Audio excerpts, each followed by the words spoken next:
Hello everybody, Cheeseball here. More theory videos. After I've run out of ideas for theory videos, I'm going to end up doing something special with two other guests that haven't been on my channel before. But that's a surprise for later. Anyways, as for an outro and intro, I haven't figured anything out. So, for the next two, well, for this one and the next, video that I'm going to be doing won't have an intro and outro. I'm sorry about the still images. I just got a lot to say and not a whole lot to show. Yeah, that would describe me quite a bit. So I'm not sure how to title this. Either who is Robin Hill, or is she a criminal or a hero? Now, that opinion in itself is not a good... Well, how do I put this? Not a popular opinion, I would feel. A lot of people would side with her over Ironwood, which I get that. Ironwood's making some questionable decisions, but that's not about... This episode's not about Ironwood. It's about Robin Hill. Robin Hill is the leader of a group that's trying to do a movement in Mantle, because the conditions in Mantle are not as good as what Atlas has, and they're getting the bottom of the barrel, basically. Unfortunately, the question is she a hero or a criminal? Now, she's the leader. She ran for council in Volume 7, which I hope a lot of you have already seen enough of Volume 7 to know that. And those for you who haven't, I don't know if I'm going to put a spoiler, in the video title or in the description, because, well, I guess I might have to. I don't know. Anyway, Robin Hill is voiced by my favorite voice actor, Christina V. I think I said the right name. She does a bunch of other characters like Darkness, and Mio. Darkness is from Konosuba, and Mio from K-On! Ironically, all the characters she voices are pretty much my favorite. Except in this one, when it comes to her and Velvet, Velvet is cute for sure, but I like, the way Robin Hill, is. But maybe it's because I'm into not a bad boy, but a bad girl? I don't know. All I can say is that she's got her ideologies and opinions just like every other human in the real world and in Remnant. Or Faunus Kind in Remnant, of course, too. Because we got to include them. Well, they are included anyways. We don't have to. They already are included. I mean, yes, we do have to, because they're living beings, too. So, as a leader, she shows great conviction. She shows that she has rules and how do I put this? She has rules and standards for how she runs her group and what she does to accomplish her goals. Unfortunately, some of them are not exactly legal, regardless of what you think is right and wrong. You see, she's been stealing from the government. And we all know what happens when you steal from people with power. Regardless of whether they're corrupt or not, there are legal ways to get what you want. But stealing is not legal regardless of if you can justify it or not. Yes, Mantle needs the materials for the wall to reinforce it. Because if you look at the end of Volume 7 when the Grimm are attacking, then yeah, you get a pretty good idea on how bad the wall really is.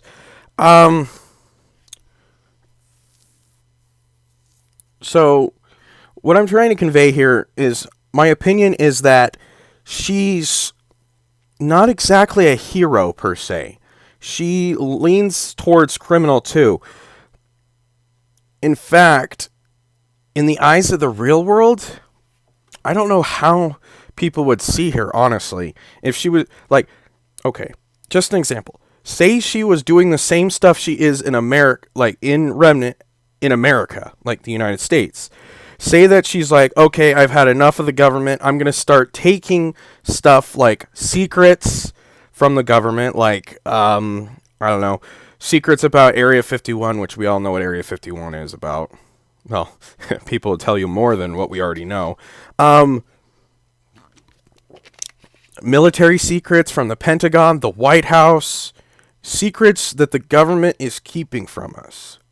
Which, the whole idea of keeping secrets from your own citizens is terrible. Or doing underhanded things like taxing people beyond what they should be taxed, giving tax breaks to the rich instead of the lower classes like they should be. And imagine if she stole money from the wealthy or stole tax money from the government and gave it to the lower class. She would be seen as a hero or a good guy by the lower class because she's looking out for them. But the government and the wealthy are not happy about this. And it starts a civil conflict between her group and government officials and whoever else has power, which we all know the wealthy people have most of the power, especially when it comes to the government. They're like, hey, here's $1 million. Can you change the law for this? Conspiracy theory. Anyway, sorry, I'm supposed to be talking about Robin here, not politics from the real world. Anyway, so she has the idea that in order to get the stuff that Mantle needs, she has to do underhanded tactics, illegal ones. That is why we see that Robin Hill tries to run for office on the council seat in Atlas. Because if she's able to do that, she's able to, how do I put this? Make legal contributions to Mantle. She'll be able to tell the council what's wrong in Mantle and what needs to be fixed. But other than that, before she tried to, join and be a part of the council, she did everything.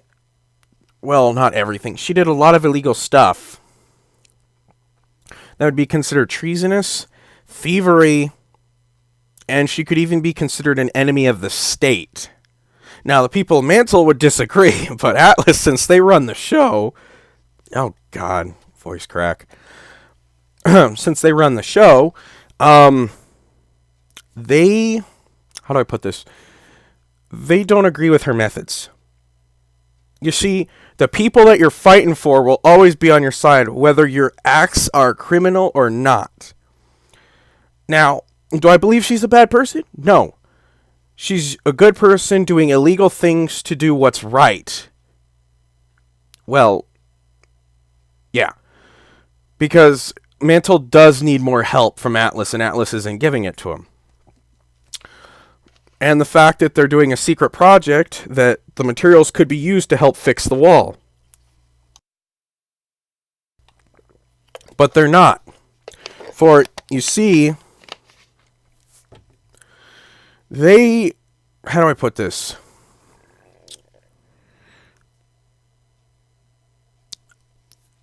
They want... Sorry, hold on. Robin Hill wants the best for the people of Mantle. Atlas is more concerned about other things, obviously.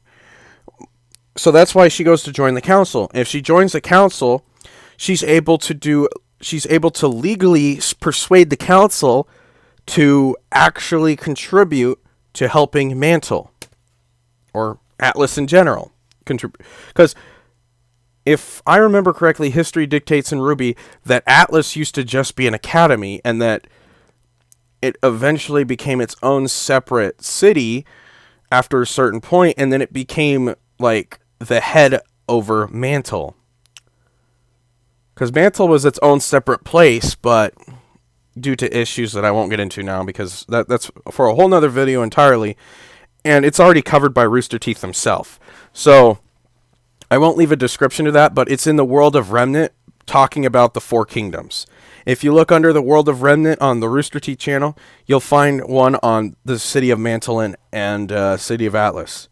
Because they're two separate cities, but Atlas runs both of them. Runs itself and Mantle. Now, as you can see,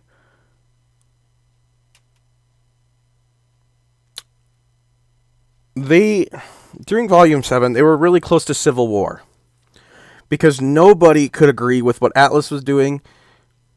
So they started taking out soldiers, which brought Grimm, which made things a whole lot worse. So, what I'm thinking is if Robin Hill had tried to run for council a lot sooner, but heck, I don't know how the election term thing works in Remnant. I don't think it's actually discussed yet or talked about in the series. All I want to say is that Robin Hill, based on opinion and fact, and I can't really say theory because it's not a theory, because it's obvious that she's both. She can be considered a hero or a villain. Well, not a villain, really. A criminal based on the eyes of the law, but a hero to the people she's fighting for. And because of that, she's in a gray area when it comes to legal and moral decisions, because morally, she's standing up for a group of people that don't have it as good as the people in Atlas. And because of that, she's considered a good person to most people, especially people who would look at her and go, she's doing a good thing. And if the government wants her to stop doing illegal things, they should help. But if you remember, there are legal ways to get things to change. Talk to your congressman. Talk to the Senate. Well, you know what I mean. You can contact government officials and tell them what you disagree with and what you want changed. And they will put it to a vote in the next voting thing. You know. Unfortunately, government in real life has gotten bad with voting for things without the approval of the people. Unfortunately. Which shouldn't be legal in itself, but because the government is run by lawyers and businessmen, it's kind of hard to combat them when they know so much about how to change the laws and do it and vote in a way that won't be illegal, but it'll be considered not fair. But I'm going to step away from that again. So, I want to know what your opinions on Robin Hill are. I took real-world examples and RWBY or Remnant examples. She's stolen from the government. She's fought government officials. So, in a way, yes, she is a criminal. But she's the criminal that people could get behind, like Robin Hood stealing from the rich and giving to the poor. It wasn't legal for him to do that, but it was the right thing to do, and the rich was kind of deserved it anyways. But I'm not talking about whether people deserve something or not, and whether it makes it okay to do something that's illegal. All I'm saying is that my question for you guys, in the comments below, if you are going to comment, is Robin Hill a hero or a criminal? I'll leave that up to you guys. Anyways, I will see you in the next one.